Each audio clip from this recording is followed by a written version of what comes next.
नमस्कार दोस्तों, मैं विनोद सर अपने YouTube चैनल प्रतिज्ञा जीएस में आप सभी लोगों का स्वागत करता हूं। दोस्तों, जैसा हम लोगों ने कल संविधान सभा के बारे में ढेर सारी चर्चा की, वहां से क्या क्या क्वेश्चन बन सकते हैं, उन सारी की सारी चर्चा हम लोगों ने कल की क्लास में की हुई है। ठीक है दोस्तों, तो आज हम उसी क्लास को, उसी चर्चा को आगे बढ़ाएंगे दोस्तों।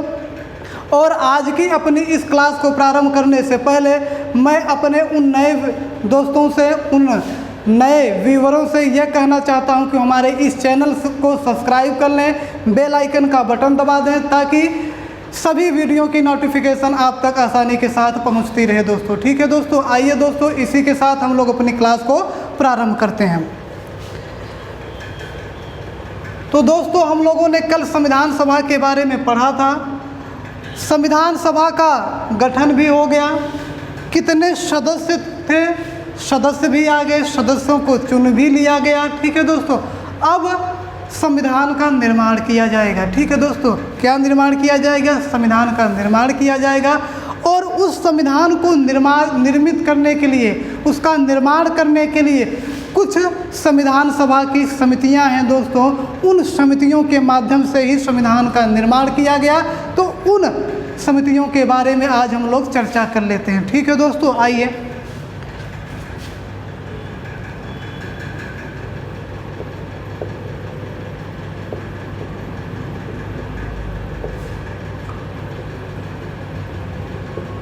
संविधान सभा की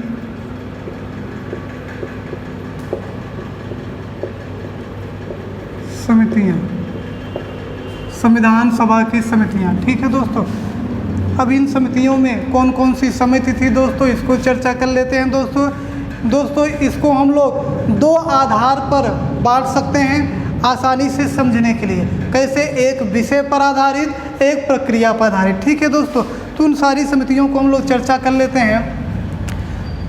एक चार्ट के माध्यम से उसको हम लोग नोट कर लेंगे ताकि सारी की सारी चीज़ें दोस्तों एकदम बनी रहें।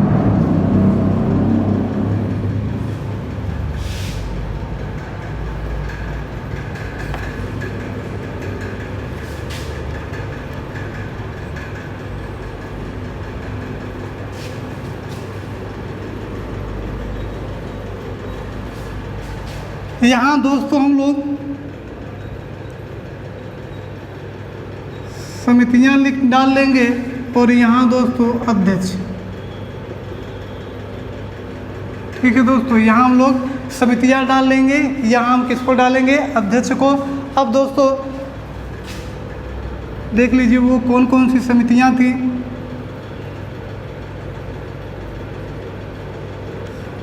संघीय संविधान समिति,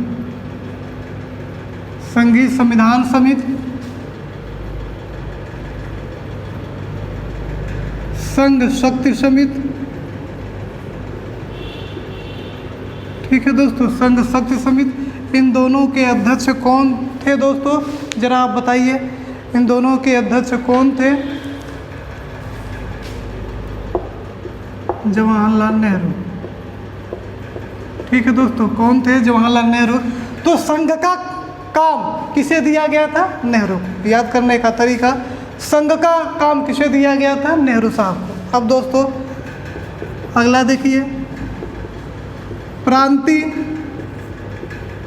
प्रांतीय संविधान समिति, प्रांतीय संविधान समिति, प्रांत विशेष समिति, प्रांत विशेष समिति। ये दोनों समितियों के अध्यक्ष कौन थे दोस्तों? सरदार पटेल। ठीक है दोस्तों, कौन थे? सरदार पटेल थे। तो प्रांतों का दायित्व, प्रांतों का कार्य किसे दिया गया था? सरदार पटेल। प्रांतों सरदार, संघ नेहरू, प्रांत पटेल। ठीक है दोस्तों, आगे चलिए। अब मौलिक अधिकार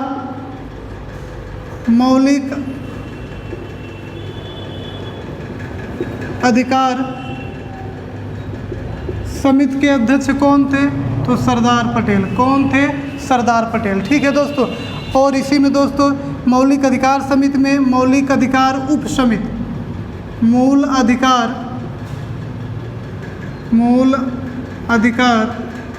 उप समिति थी। मौलिक अधिकारों की एक उप समिति बनाई गई थी जो इस मौलिक अधिकार समिति के अध्यक्ष को उनके कार्यों में सहायता देती थी। ठीक है दोस्तों। तो मूल अधिकार उप समिति के अध्यक्ष कौन थे? जे.बी.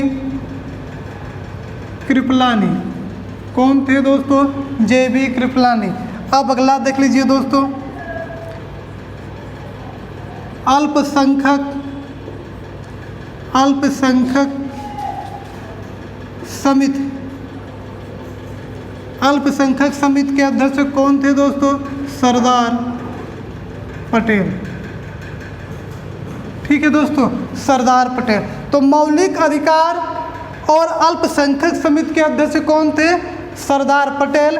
और इन मौलिक अधिकारों में एक उप समिति और इन जो अल्पसंख्यक समिति है इसकी भी एक उप समिति बनाई गई थी दोस्तों। तो इसको भी हम लोग देख लेते हैं।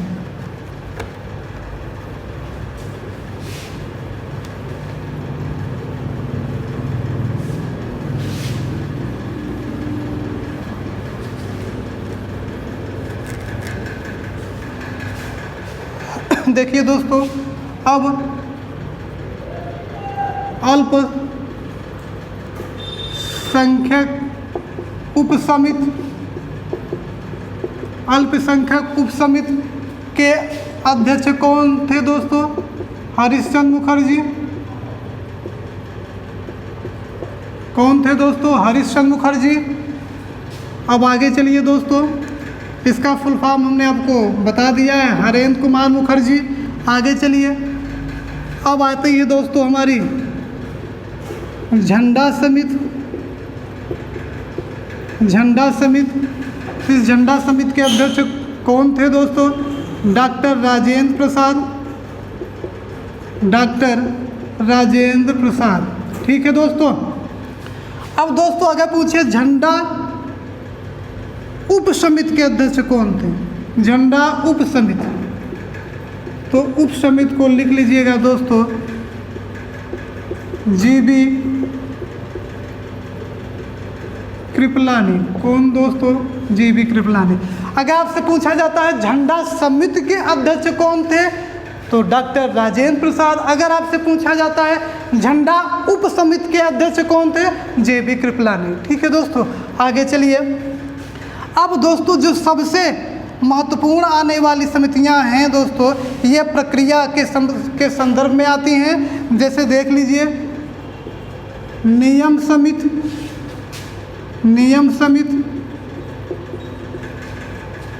संचालन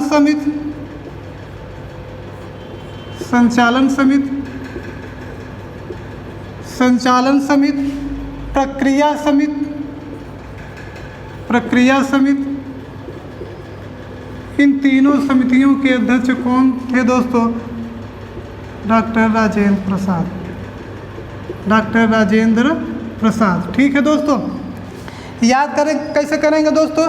संचालन करने का दायित्व किसे? भाई जो संविधान सभा का अध्यक्ष होगा वही तो संचालन करेगा, वही तो नियम बनाएगा।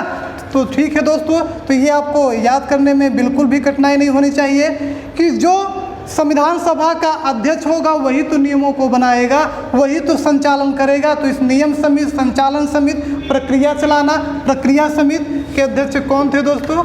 डॉक्टर राजेंद्र प्रसाद। ठीक है दोस्तों, कौन थे? डॉक्टर राजेंद्र प्रसाद। अब दोस्तों जो सबसे महत्वपूर्ण समिति है जरा उसको देख लीजिए, और सबसे मोस्ट है इन समितियों में, सबसे मोस्ट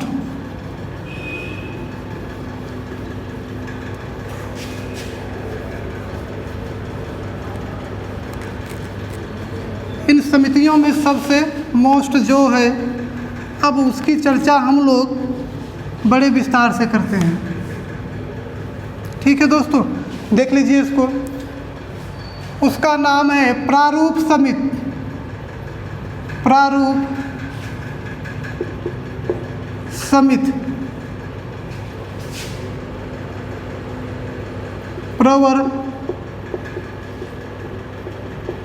समिति, ठीक है।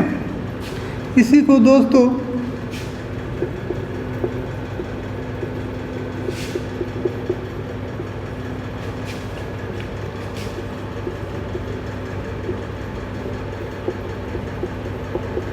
ड्राफ्टिंग कमेटी भी कहते हैं दोस्तों, ठीक है दोस्तों। क्या कहते हैं? Drafting committee. इसी का एक और नाम है दोस्तों पांडुलेखन समिति, पांडुलेखन समिति, ठीक है दोस्तों। गठन कब किया गया था दोस्तों? इसका गठन कब किया गया था? 29 अगस्त 1947 को इसका क्या किया गया था? गठन किया गया था। सदस्य इसके कार्य क्या थे? यूँ कहिए, पहले सदस्य लिख लीजिए। सदस्य क्या कितने थे दोस्तों इसके? तो इसके सदस्य थे 6+1। कितने सदस्य? 7 सदस्य थे दोस्तों। अब इसे हमने 6+1 क्यों कहा? तो 6 अन्य सदस्य और एक अध्यक्ष थे, तो कुल मिलाकर कितने सदस्य? 7 सदस्य, ठीक है दोस्तों। अब इस समिति का कार्य क्या था दोस्तों? तो कार्य ये था दोस्तों, जो बी.एन. राव द्वारा बी.एन.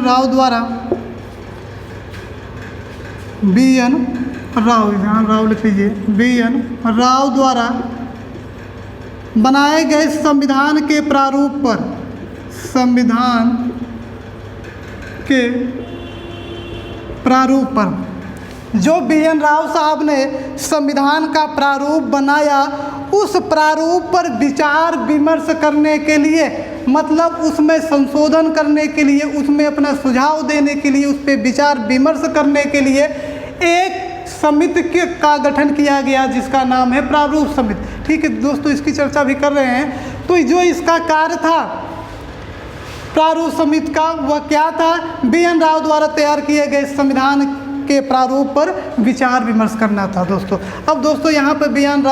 राव साहब आए हैं, थोड़ी चर्चा इन्हें कर लेते हैं। अगर दोस्तों आपसे कहा जाए कि संविधान का पहला प्रारूप किसने तैयार किया?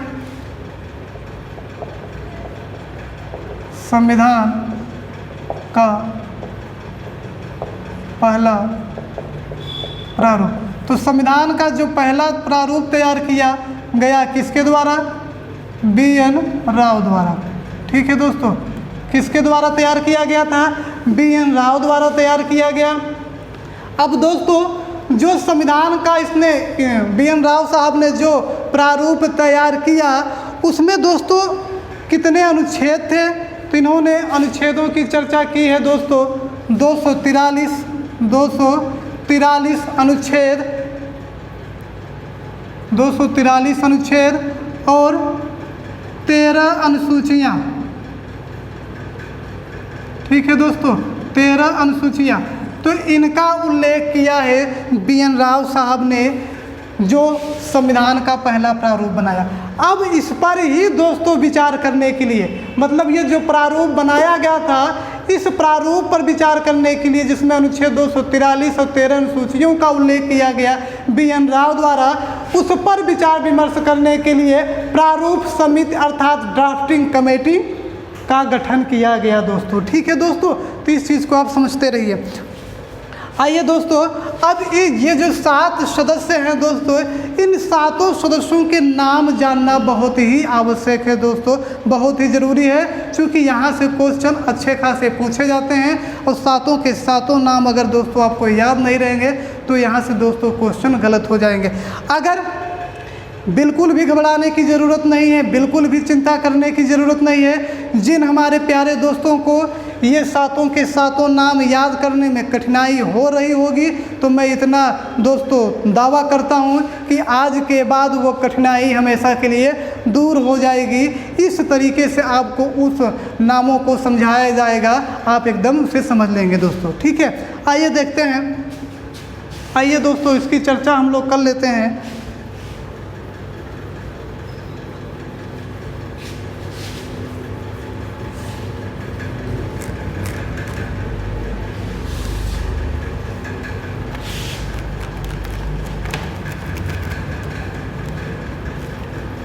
अब जरा देखिए दोस्तों, इसमें जो प्रारूप समिति में 7 सदस्य थे, 7 सदस्य थे। इन 7 सदस्यों के पहले हम लोग नाम लिख लेते हैं, फिर इसे कैसे याद करना है वो आपको बताते हैं। तो पहले डॉक्टर भीम राव अंबेडकर, ये क्या थे दोस्तों? प्रारूप समिति के अध्यक्ष थे। याद रखिएगा दोस्तों, कभी कभी पूछा जाता है प्रारूप समिति का अध्यक्ष। दोस्तों हमने क्या रटा हुआ है? प्रारूप समिति के अध्यक्ष डॉक्टर भीमराव अंबेडकर। अगर आपके एग्जाम में पूछ लिया जाए पांडुलेखन समिति का अध्यक्ष कौन था, अब आप कहेंगे कि हमने सारी समितियां पढ़ ली, ये पांडुलेखन समिति कहाँ से आ गई? तो दोस्तों अभी हमने आपसे को बताया प्रारूप समिति को ही क्या कहते थे? पांडुलेखन समिति। जब प्रारूप समिति के अध्यक्ष डॉक्टर भीमराव अंबेडकर, तो पांडुलेखन समिति के अध्यक्ष कौन? डॉक्टर भीमराव अंबेडकर ही। ठीक है दोस्तों, अब देखिए अगले जो सदस्य हैं, एन गोपाल स्वामी अयंगर। एन गोपाल स्वामी अयंगर। अगला देख लीजिए दोस्तों, अल्लाद कृष्ण स्वामी, अल्लाद कृष्ण स्वामी अय्यर। फिर के एम मुंशी। फिर दोस्तों मोहम्मद सादुल्ला। फिर दोस्तों एन माधवराव। और अगले हैं दोस्तों टी कृष्ण मचारी। अब देख लीजिए दोस्तों, जो एन माधवराव थे, इन्हें बीएल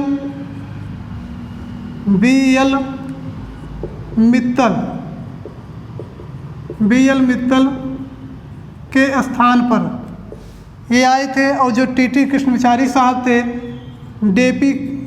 डीपी खेतान की मृत्यु हो गई थी, तो उनके स्थान पर किसे चुना गया? टी कृष्णमचारी को। बीएल मित्तल साहब इन्होंने इस्तीफा दे दिया था, क्योंकि इनके किसी कारणवश इनका स्वास्थ्य गिर गया था, मतलब स्वास्थ्यिक रूप से ये कमज़ोर हो गए थे, इसलिए इन्होंने त्यागपत्र दे दिया। और फिर बीएल मित्तल के स्थान पर किसे लाया गया था दोस्तों? एन माधवराव को लाया गया। तो ये नाम है दोस्तों, ये जो मोहम्मद सादुल्ला हैं दोस्तों, ये मुस्लिम लीग के थे, मुस्लिम लीग। ठीक है दोस्तों, तो ये कभी कभी पूछा जाता है कि प्रारूप समिति में एकमात्र मुसलमान कौन था? तो कौन थे दोस्तों? मोहम्मद सादुल्ला मुस्लिम लीग के थे। ठीक है दोस्तों, क्लियर है? अब दोस्तों ये तो सातों के सातों नाम है, 1 2 3 4 5 6 7। अब दोस्तों इन्हें याद कैसे करना है? इन्हें नोट कर लीजिए, याद कैसे करना है। तो हम आपको एक छोटी सी ट्रिक बताते हैं, सारे का सारा चीज़ आपको याद हो जाएगा। दोस्तों देखिए, भीम बोले, याद से सुनिएगा, एकदम क्लियर हो जाएगा। भीम बोले गोपाल कृष्ण कन्हैया से। भीम बोले गोपाल कृष्ण कन्हैया से। भीम बोले गोपाल कृष्ण कन्हैया, इनका पूरा नाम है कन्हैया मणिकलाल मुंशी। ठीक है, कन्हैया से माधव और टीटी को बुलाओ सादुल्ला। क्या कहा हमने? भीम बोले गोपाल कृष्ण कन्हैया से माधव और टीटी को बुलाओ सादुल्ला। ठीक है दोस्तों, तो ये आपका, अगर आप इसे समझना चाहेंगे तो बड़े अच्छे ढंग से इसे याद कर लेंगे। हालांकि आपको लिख देते हैं, नहीं तो आपको याद नहीं होगा।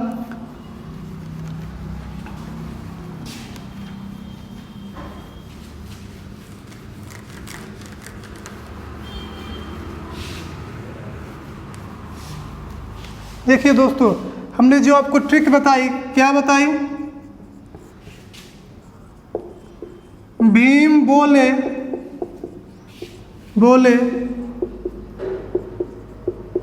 गोपाल कृष्ण कन्हैया से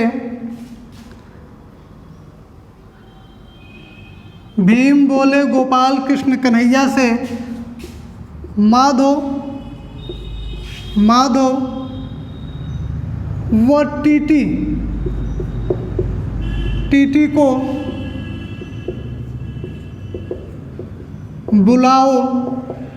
बुलाओ सादुल्ला। ठीक है दोस्तों, एक बार इसे पढ़ लेंगे तो आपका याद हो जाएगा। हालांकि थोड़ी सी कठिनाई होगी दोस्तों, लेकिन एक बार अगर इसे आप लोग बड़े अच्छे ढंग से समझेंगे तो सातों के साथ नाम है। भीम बोले, भीम से क्या हो जाएगा दोस्तों? भीमराव अंबेडकर जो इसके अध्यक्ष थे। भीम बोले किससे बोले? गोपाल कृष्ण कन्हैया। तो गोपाल से क्या हो जाएगा दोस्तों? एन गोपाल स्वामी अयंगर। कृष्ण से क्या हो जाएगा दोस्तों? अल्लाद कृष्ण स्वामी अय्यर। कन्हैया से क्या हो जाएगा दोस्तों? कन्हैया मणिकलाल मुंशी। ठीक है दोस्तों, फिर क्या इन्होंने कहा कि माधव से क्या हो जाएगा दोस्तों? एन माधवराव। और टीटी से क्या हो जाएगा दोस्तों? टीटी कृष्णमाचारी। और सादुल्ला से क्या हो जाएगा दोस्तों? मोहम्मद सादुल्ला। तो भीम बोले गोपाल कृष्ण कन्हैया से माधव और टीटी को बुलाओ सादुल्ला। ठीक है दोस्तों, एकदम आप लोगों को याद हो गया होगा। अब ये आप लोग भूलेंगे नहीं सातों सदस्यों को।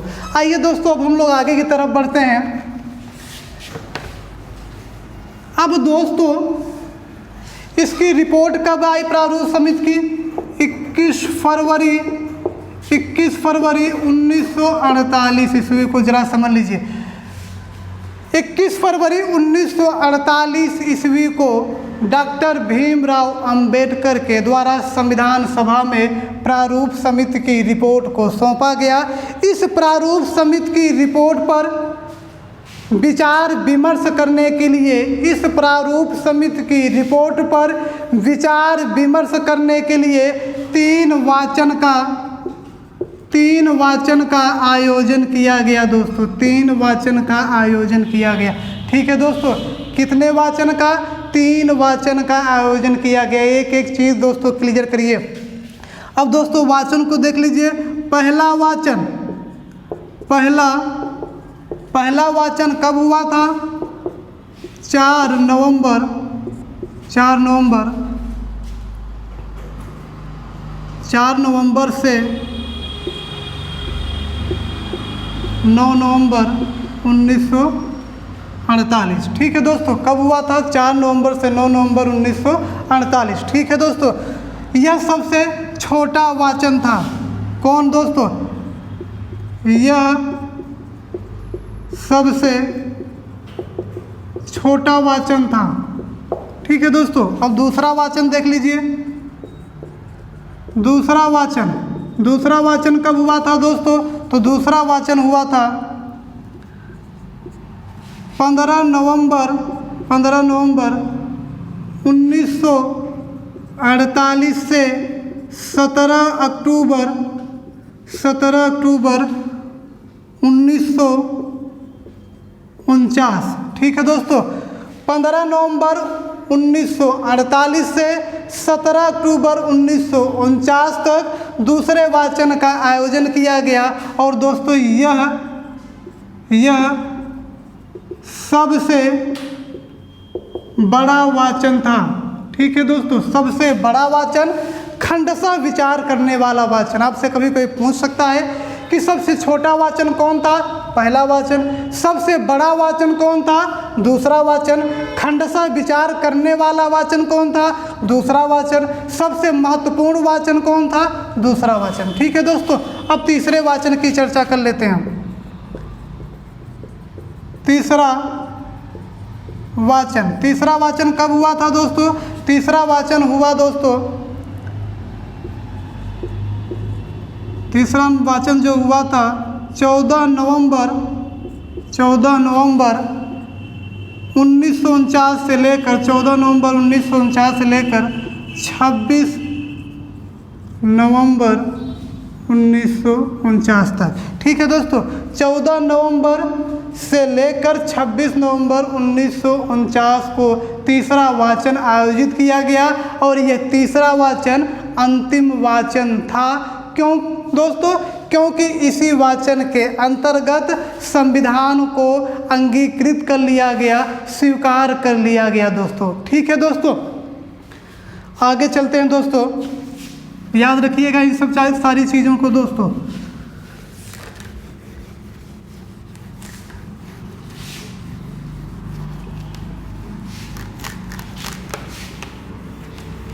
अब दोस्तों हमने कहा कि जो तीसरा वाचन हुआ दोस्तों,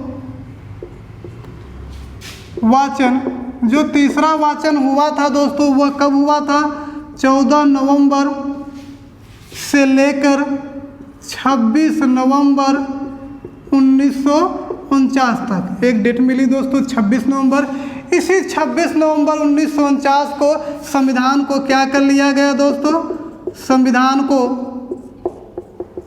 स्वीकार कर लिया गया। ठीक है दोस्तों, अंगीकार कर लिया गया। अब दोस्तों आप लोगों को 3 डेट याद रखनी है। उन तीनों डेट से क्वेश्चन पूछा गया है। पहली डेट तो क्या? 26 नवंबर 1949। फिर दूसरी क्या होगी? 24 नवंबर 1950। फिर तीसरी क्या होगी? 26 जनवरी 1950।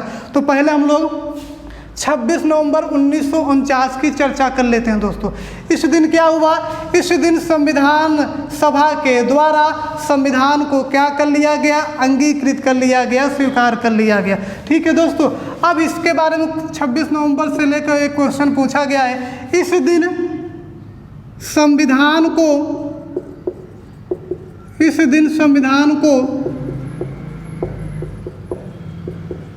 आंशिक रूप से लागू किया गया। ठीक है दोस्तों, देखिए यहाँ पर कई बार आपको कन्फ्यूजन हो जाता है दोस्तों। अगर पूछे कि संविधान को आंशिक रूप से कब लागू किया गया था, तब क्या होगा आंसर? 26 नवंबर 1949। अगर यही पूछे कि संविधान को पूर्ण रूप से कब लागू किया गया, तब आंसर बदल जाएगा दोस्तों। क्या होगा? 26 जनवरी 1950। ठीक है दोस्तों, अब आंशिक का मतलब क्या हुआ दोस्तों? कि यहाँ संविधान के कुछ प्रावधान ऐसे होंगे जो 26 नवंबर 1949 को ही लागू कर दिए गए होंगे। ठीक है, और इसके अंतर्गत दोस्तों 16 अनुच्छेदों को लागू किया गया था। ठीक है दोस्तों, कितने अनुच्छेदों को? 16 अनुच्छेदों को। तो यह भी पूछा जाता है कि 26 नवंबर 1949 ईस्वी को कितने अनुच्छेद को लागू किया गया था? तो 16 अनुच्छेद को लागू किया गया था। वे कौन कौन से अनुच्छेद हैं दोस्तों? इसे देख लीजिए। 5, 6, 7, 8, 9, फिर उसके बाद दोस्तों 60, फिर उसके बाद दोस्तों 324, फिर उसके बाद दोस्तों 366, फिर उसके बाद दोस्तों 367, फिर उसके बाद दोस्तों 379, फिर उसके बाद दोस्तों 380, फिर उसके बाद दोस्तों 388। ठीक है दोस्तों, फिर उसके बाद दोस्तों 391, 392, 393, 394। अब दोस्तों इसको जरा देख लीजिए कितने हुए। 1, 2, 3, 4, 5, 6, 7, 8, 9, 10, 11, 12, 13, 14, 15, 16। ये 16 के 16 अनुच्छेद जो थे वे कब लागू हुए थे? 26 नवंबर 1949 ईस्वी को क्या कर दिए गए थे? लागू कर दिए गए थे। नागरिकता से संबंधित प्रावधान 5, 6, 7, 8, 9 को लागू किया गया। 60 में, 324 में क्या है? निर्वाचन आयोग दोस्तों। तो ये सारी चीज़ें लागू कर दी गई थी। ये सारे 16 अनुच्छेद कब लागू कर दिए गए थे? 26 नवंबर 1949 को। ठीक है दोस्तों, उम्मीद करते हैं यहाँ तक आप लोगों को समझ में आ गया होगा। इतनी सारी चीज़ें आप लोग नोट कर लीजिए। आगे चलते हैं दोस्तों।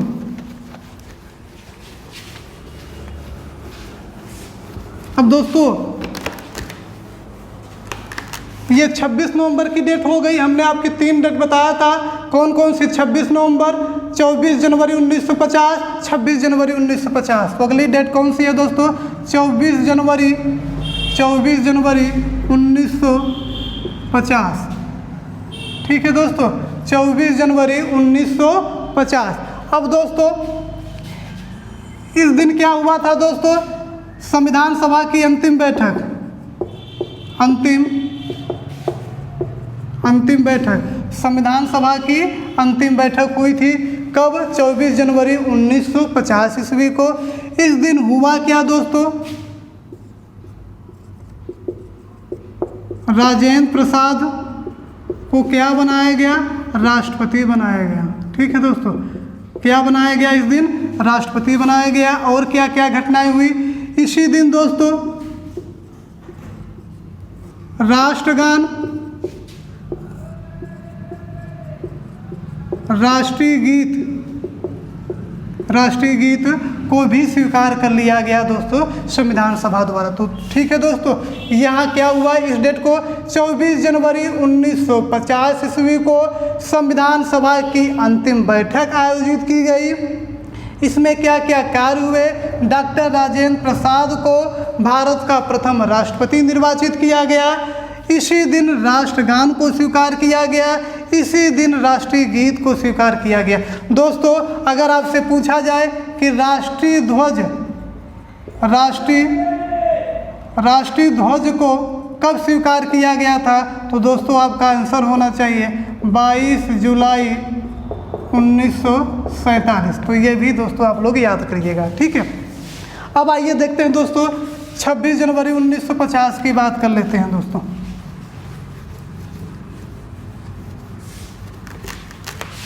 26 जनवरी 1950, 26 जनवरी 1950। इस दिन क्या हुआ दोस्तों? सभी लोग जानते हैं। इस दिन भारतीय संविधान को पूर्ण रूप से क्या कर दिया गया दोस्तों?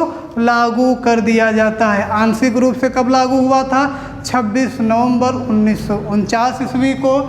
पूर्ण रूप से कब लागू हुआ? 26 जनवरी 1950 को। अब दोस्तों जब 26 नवंबर 1949 को ही संविधान बन गया तो इसे 26 जनवरी 1950 तक इंतज़ार क्यों करना पड़ा लागू करने का? तो इसके पीछे भी दोस्तों एक रीज़न है। वो क्या है दोस्तों?